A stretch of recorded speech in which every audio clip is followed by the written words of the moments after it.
Bora lá, bando de noob, beleza? Agora que a gente já falou sobre inteiros e float, eu quero falar para vocês aqui sobre as operações matemáticas, tá bom?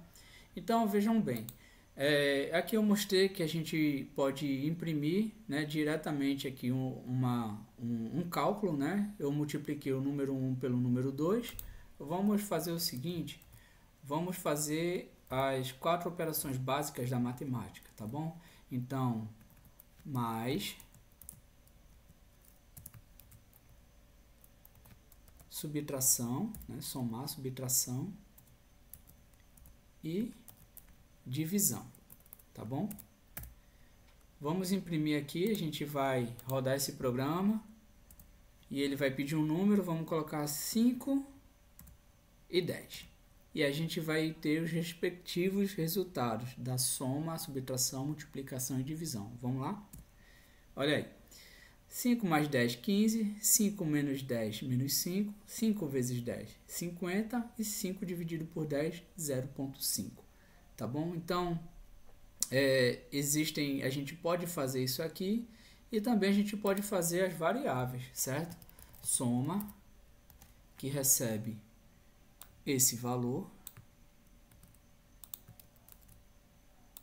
Subtração, que recebe esse valor. Multiplicação, que recebe esse valor, né, que é um cálculo, uma expressão, e divisão, que recebe este cálculo.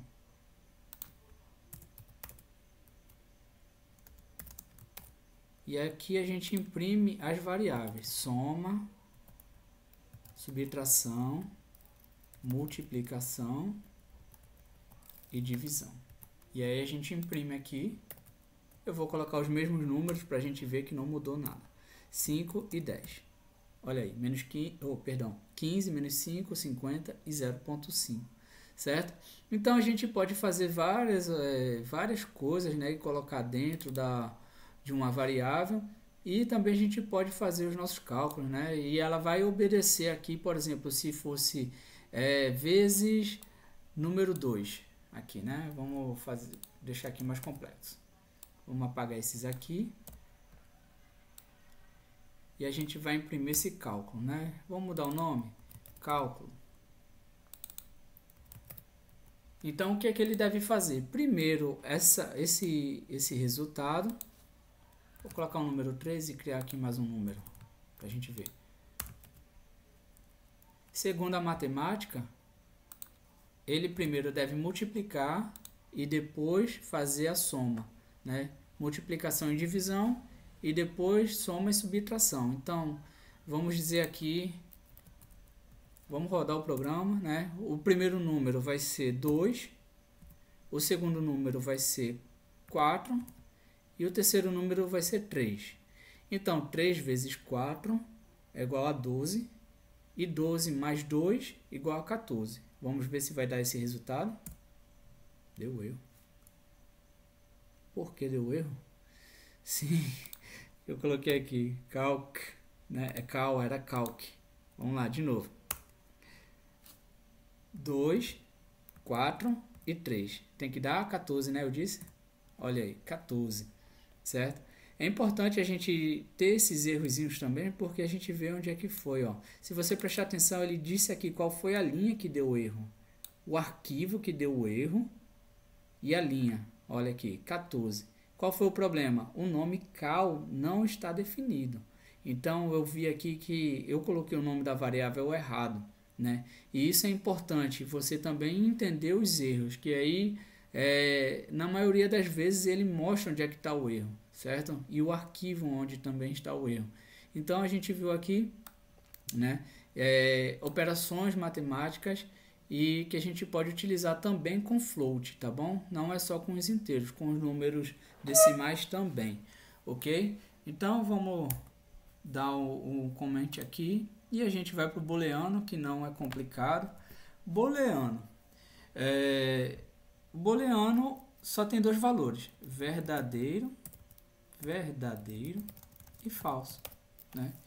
Então ele vai receber somente esses dois, né? Então vamos lá. Verdadeiro é true e false is false, né? False. Se a gente imprimir aqui print, né, verdadeiro, ele vai imprimir true aqui no nosso terminal. Mas veja que true ficou diferente. Se eu escrever aqui sem aspas, Diego, ele vai dar um warningzinho aqui. Ele vai dizer, ó, isso aqui está errado. Isso aqui ele está reconhecendo como variável. Mas true, ele reconhece como uma palavra reservada. Veja que ele ficou aqui igual o print, que também é uma palavra reservada, né? Então, se a gente colocar aqui o nosso mouse em verdadeiro, a gente vai ver que ele está aqui, ó, bool, né? Opa, bool, que é de boolean, ok? Então vamos imprimir aqui o nosso programa e ele vai dar aqui true, certo? Vamos mudar aqui para falso e ele vai imprimir false. Legal, né? Então se eu colocar aqui false aqui em cima e aqui embaixo true, ele vai escrever agora true, porque falso está recebendo o verdadeiro, true. E olha só, e se a gente colocar o verdadeiro aqui, ele vai imprimir false, porque a gente colocou aqui. Mas Diego, por que isso é importante saber? Porque lá na frente a gente vai usar condicionais, tá bom? Então, se eu colocar aqui número igual a 10, lá na frente eu vou fazer assim, if número for igual a 10, esses dois iguaizinhos aqui é para fazer comparação. Esse 1 igual é para ele receber. Então a gente vai fazer, se o número for igual a 10, ele vai imprimir verdadeiro, né? Verdadeiro. Vou colocar aqui, verdade. Então ele vai fazer o seguinte, esse aqui a gente vai ver um pouco mais à frente, tá bom? Não se preocupe. Ele tem que imprimir aqui verdadeiro. Ele vai fazer um número é igual a 10, o número é igual a 10, então é verdade, né? Então ele vai imprimir verdade. Viu? Agora se eu mudar esse número aqui, número 11, ele vai vir aqui e vai fazer assim, se o número for igual a 10, imprima verdadeiro. O número é igual a 10? Não, o número aqui é 11. Então ele não vai imprimir essa frase. Você vai ver que eu vou rodar o programa, ele não vai fazer nada. Prestou atenção? Então, quando a gente for usar condicionais, ele sempre vai fazer uma análise booleana. Ou seja, ele vai ver se a condição que eu estou colocando é verdadeira ou é falsa, né?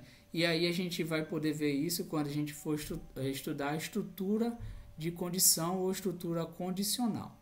Tá bom, pessoal? Então, a nossa aula vai ficar por aqui e aí a gente vai ver lista e tupla na próxima, tá bom? E quando a gente terminar essa parte, a gente vai voltar aqui no string para a gente poder ver algumas coisas legais, beleza? Valeu, galera, até a próxima.